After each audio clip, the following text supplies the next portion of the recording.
Bonjour à tous, dans cette vidéo on va voir l'ouverture la plus agressive contre 4 avec les noirs. Donc sur E4, moi ce que je vous conseille ce serait E5 si vous êtes un joueur agressif. Cavalier F3, c'est le coup de développement pour retomber dans des italiennes et des espagnols. Mais ici on va pas leur laisser faire ce qu'ils veulent, on va faire cavalier F6 qui attaque leur pion E4. On laisse notre pion E5, donc ils vont sans doute le prendre, c'est le coup le plus joué de très loin. Et là, la ligne principale c'est D6, il repart et on prend le pion à E4. Et moi, ce que je vous conseille dans cette position, c'est cavalier C6. On ne reprend pas le pion. Et à la place, on va avoir des fous qui vont se développer très facilement et des grandes possibilités d'attaque. Un premier piège dans cette position, ça serait de jouer D3. Les blancs veulent protéger leur pion E4. Ici, on pourrait jouer fou C5, on continue notre développement et on met déjà une première pression sur ce pion en F2. Si les blancs jouent fou G5, qui cloue notre cavalier, ici on est déjà totalement gagnant. À cause du coup, cavalier prend E4, coup brillant, parce qu'ici ça sacrifie la dame, mais l'idée c'est de faire fou prend F2, le seul coup des blancs c'est de faire roi E2, et là on aurait fou G4, échec et mat. Si ici, à la place de pousser leur pion D3, ils se disent plutôt qu'ils vont faire E5, on peut faire cavalier E4. Ça paraît être un coup bizarre parce que ce cavalier là il n'est pas défendu et il est au centre de l'échiquier. Et si les blancs essayent de juste le chasser avec D3, on est déjà complètement gagnant. Ici encore, on aurait fou C5. Encore un coup brillant, ça sacrifie le cavalier et ça attaque le pion F7. Ici, il ne peut pas vraiment défendre le pion F2. S'il fait un coup comme ça, on peut prendre et faire dame H4. Son roi est en échec. S'il fait G3, on peut déjà sacrifier le cavalier et gagner la tour derrière. Donc ça va pas. Le coup que les blancs peuvent tester, c'est de prendre le cavalier. Mais là, on a un super coup que vous pouvez trouver, c'est fou prend F2. Parce que le roi est le seul défenseur de la dame qui a attaqué, donc il est obligé de rester au contact. S'il prend, les blancs perdent la dame. Donc il doit faire roi E2, et là, après fou G4, on va gagner cette dame. Cette fois-ci, à la place de faire D3, ils font D4 pour consolider leur centre et garder ce cavalier presque enfermé. Ici, le cavalier des noirs n'aurait pas de case où il peut aller. On fait le coup dame H4. Dame H4, ça menace déjà l'échec et mat. Ici, si les blancs jouent G3 pour l'empêcher en se disant qu'en plus ils pourront développer leur fou en G2, ici encore il y aura un piège, c'est cavalier prend G3 qui joue sur ce clouage. Bien sûr, s'ils prennent du pion H, on gagne la tour. Mais qu'est-ce qui se passe s'ils prennent du pion F? Il y aurait dame E4 qui fait la double attaque et on va quand même gagner cette tour. Cette fois, pour défendre le pion E4, les blancs vont tester le coup cavalier C3. Nous, comme d'habitude, on se développe avec fou C5, on rajoute la pression sur F2. Et maintenant, D3 serait encore une énorme gaffe, parce qu'ici, il y aurait cavalier G4. Comme tout à l'heure, le pion F2 est attaqué. Il peut toujours pas jouer fou E3 parce qu'il y aurait cavalier prend E3. Et là, le fou des noirs est beaucoup trop fort. Donc ici, on peut se demander, mais qu'est-ce qui se passe par exemple sur un coup comme F3? Ici, il y aurait cavalier F2, fourchette. Donc les blancs en fait ici après D3 n'auraient déjà plus de défense. Après cavalier G4 qui serait trop fort. Cette fois on va voir sur cavalier C3, fou C5 le coup fou C4 qui paraît être un coup de développement très logique. Ici on pourrait croire que dame D4 gagnerait déjà du matériel parce qu'on attaque le fou et le pion en F2. Mais là il y aurait le coup dame E2 qui défendrait tout. Donc ça marche pas comme idée. Par contre, encore une fois, on peut jouer le coup cavalier G4 qui attaque le pion en F2. Ici, s'il fait un coup comme dame F3 qui menace mat, on aurait cavalier E5 qui fait la fourchette. Et sur dame E2, on aurait dame H4 et il y a trop de pression de partout. Mais le coup le plus joué dans cette position là, c'est roc qui paraît très logique. On défend le pion F2 et en plus on met le roi à l'abri. Mais ici, il faut savoir qu'il y a une idée très forte dans cette position, c'est de jouer le coup dame H4 qui remet une pression sur le pion F2 et en plus attaque le pion H2 menace mat. Donc là le seul coup de défense en fait ça serait H3 pour empêcher le mat ici. H3 continue par cavalier prend F2 qui ici menace cavalier prend D1. Malheureusement si les blancs essayent de sacrifier la tour ça marcherait vraiment pas parce qu'ici même après un coup comme ça on peut toujours menacer mat et on a une qualité de plus. Donc ce qu'ils peuvent tenter par contre c'est de faire dame F3. Avec l'idée de menacer l'échec et mat en F7. Mais ici, le problème c'est qu'on a ouvert la diagonale sur le roi et qu'on peut jouer le coup cavalier H3 qui ouvre totalement le roi.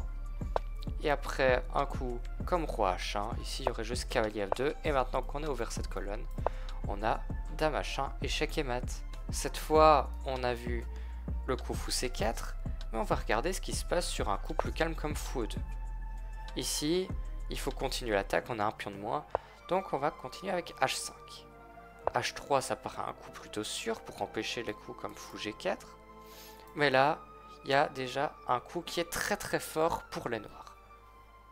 C'est le coup dame D4. Et pourquoi c'est si fort? Parce que ça menace le pion F2, ça menace le pion E4, et si, le coup logique c'est de roquer bien sûr ici, le seul bon coup pour tenir c'est tour F1 avec les blancs, mais ça paraît compliqué après cet échange là, on voit que les blancs ne sont complètement pas développés, on menace toujours le pion G2, donc ça c'est quand même mieux pour les noirs. Mais le coup le plus joué c'est roque, et comment on continue ici? On a dit qu'il y avait une grosse pression sur F2, donc on va continuer à l'attaquer, mais pas d'une manière normale, faire cavalier G4, qui menace toujours cavalier prend F2. Donc là, il est un peu obligé de prendre ce cavalier. Mais ici, après pion prend G4, c'est déjà un mat forcé. Les blancs n'ont aucun moyen d'empêcher cette menace de dame E5, puis dame H7, échec et mat. Exemple G3 pour essayer d'empêcher cette ligne. On aurait dame E5.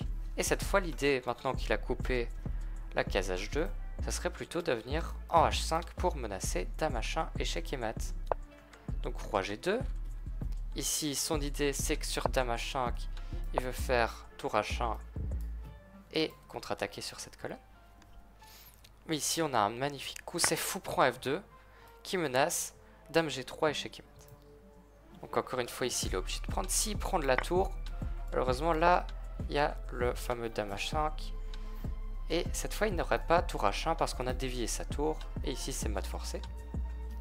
Mais on peut se demander qu'est-ce qui se passe sur roi prend. Parce que là, on a quand même 5 pions de matériel en moins. Mais ça serait quand même un mat. Ici, il y aurait tour H2, roi E3, dame prend G3, roi D4. On voit que le roi va vers le centre. Ça, c'est très mauvais signe. Et fou E6.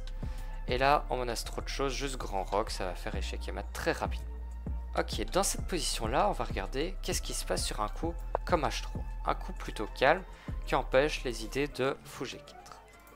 Ici, on peut continuer déjà avec fou prend F2, roi prend F2 et cavalier prend E4. En fait, on a encore retiré le seul défenseur de la dame, donc on empêche les D prend E4. Roi E3. S'il fait roi G1, par exemple, ici, il y aurait déjà dame D4, roi H2 et il est obligé de prendre la nulle, donc on a déjà une nulle au bout de 8 coups contre un joueur plus fort avec cette variante-là. Donc la seule possibilité pour pas qu'il puisse prendre la nulle, ça serait de venir en E3, et ça paraît très risqué. Avec les blancs, ramener son roi vers le centre comme ça, moi j'y crois pas. Ici, comment on fait pour continuer à attaquer ce roi? On va roquer. Et l'idée, ça va être d'attaquer ce roi. Si il prend avec son pion, bien sûr, on gagne la dame. Et s'il prend avec son roi, comment on continue?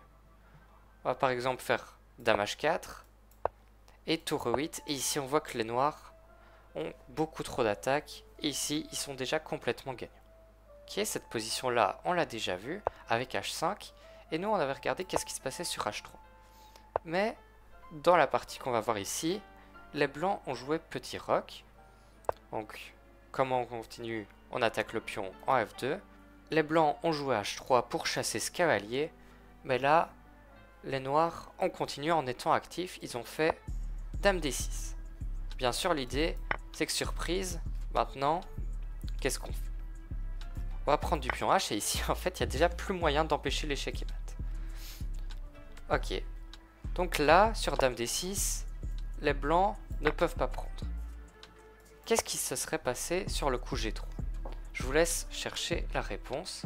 Ici, il y aurait eu dame prend G3 échec parce que le pion F2 est cloué, roi H1 et dame H2 échec et mat. La dernière ligne qu'on va voir, c'est ici sur le coup fou C5. Qu'est-ce qui se passe si les blancs essayent de faire fou E3 pour contrer l'action de notre fou.